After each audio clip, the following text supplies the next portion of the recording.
Bonjour à tous, aujourd'hui dans cette vidéo nous allons corriger un exercice sur la déshydratation d'un alcool. Alors l'exercice le voici, et donc on considère la molécule de 2-méthylbutane-2-ol, et dans la première question, on nous demande donc d'écrire la formule semi-développée du 2-méthylbutane-2-ol. Alors, on va le faire ici.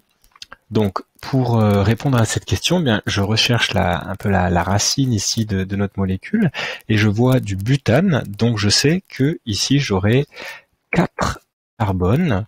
Ensuite, je vois que sur le carbone numéro 2, je vais avoir greffé un groupement méthyle et que toujours sur le carbone numéro 2, eh bien, je vais avoir le groupement hydroxyle.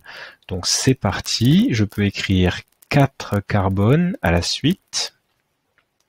Et sur le carbone numéro 2, si je les numérote en partant de la gauche vers la droite, eh bien je vais avoir d'un côté un CH3, un groupement méthyle donc, et de l'autre côté le groupement hydroxyle. Et puis je peux maintenant simplement compléter avec les hydrogènes. Donc ici il n'y en aura pas, ici il y en aura 2, et ici sur le carbone final il y en aura de nouveau 3.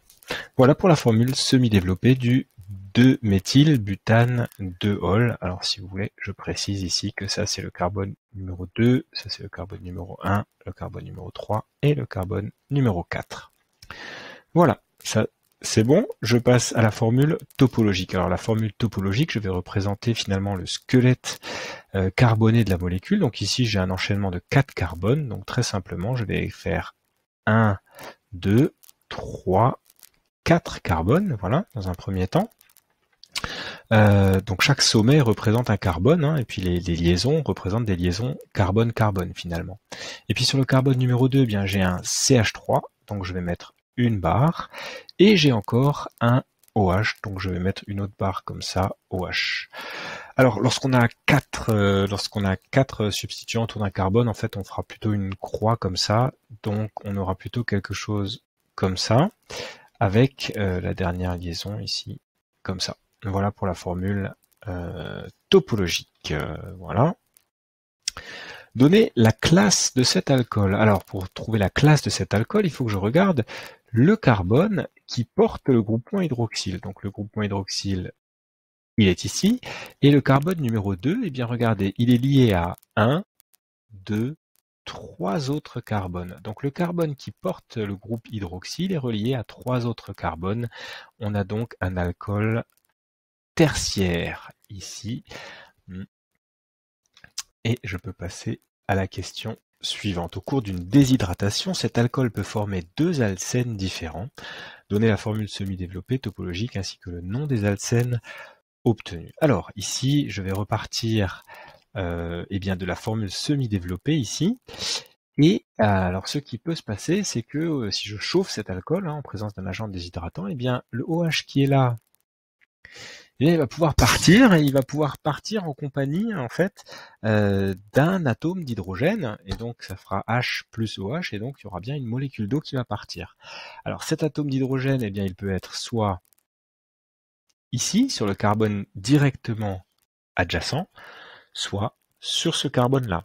Et donc on va avoir deux possibilités au niveau de la molécule formée, en fait. Donc si j'enlève le OH ici et un H ici, eh bien il va y avoir une double liaison qui va apparaître ici. Et la double liaison, elle peut apparaître soit ici à droite du carbone 2, soit ici à gauche du carbone 2, si jamais c'est l'hydrogène qui est là qui va s'en aller. Allez, au final, je vais écrire, alors peut-être d'abord en formule, topologique, ce sera peut-être plus simple. Je vais écrire les deux molécules correspondantes. Donc le cas numéro 1, je vais enlever cet hydrogène-là et le OH ici donc. Du coup, je vais avoir le carbone final qui va être relié par une double liaison au carbone numéro 2. Ensuite, j'aurai toujours le groupement méthyle ici, et je continue avec la chaîne carbonée, donc 2, 3, 4. Voilà, ça c'est la première possibilité. Et la deuxième possibilité maintenant, c'est si j'enlève l'hydrogène qui est là, et toujours bien sûr le groupement hydroxyle qui est là. Donc la double liaison, elle va se former ici, donc à l'intérieur de la molécule. Donc je vais avoir en fait Je vais commencer par la double liaison qui va se trouver là. Au niveau du carbone numéro 2 qui est là, donc j'ai deux groupements méthyl hein, qui sont là et là, qui sont accrochés.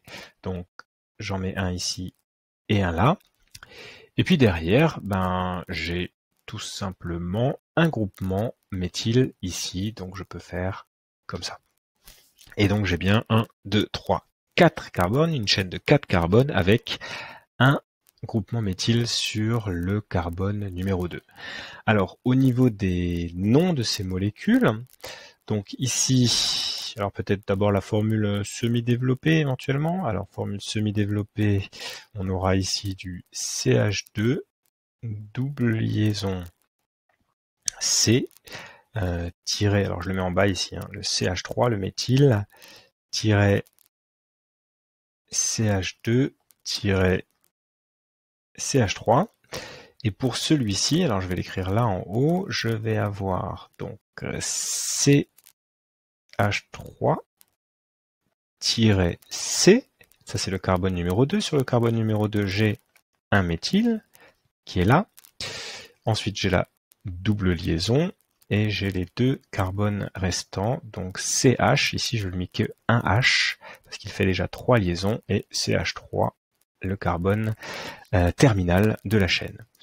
Alors, ça c'est la molécule 1, ça c'est la molécule 2. Alors, pour la molécule 1, je vais mettre ici. Ou alors je vais directement les répondre ici.